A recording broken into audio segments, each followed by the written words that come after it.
Hope 2.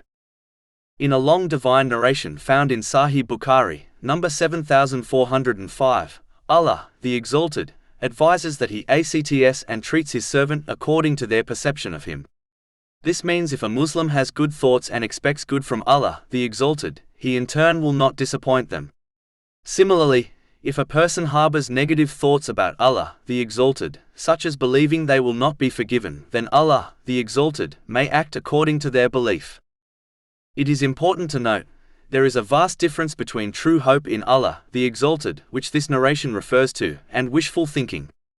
Wishful thinking is when one fails to strive in the obedience of Allah, the Exalted, by fulfilling His commands, refraining from His prohibitions, and by facing destiny with patience according to the traditions of the Holy Prophet Muhammad, peace and blessings be upon him, thereby misusing the blessings they have been granted, and still expects Allah, the Exalted, to forgive them and grant them mercy in both worlds. This is not true hope, it is merely wishful thinking. This is like a farmer who fails to plant any seeds, fails to water their crop, and still hopes to reap a large harvest.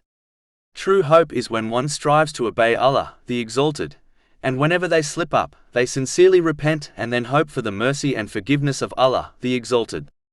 This is like a farmer who plants seeds, waters their crop, dedicates effort to keeping the crop healthy, and then hopes for a large harvest.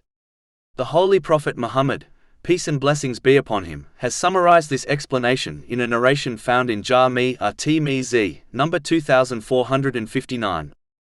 Generally speaking, a Muslim should harbor more fear of Allah, the Exalted, during their life, as it prevents sins, which is superior to hope, which inspires one to perform righteous deeds, especially the voluntary type.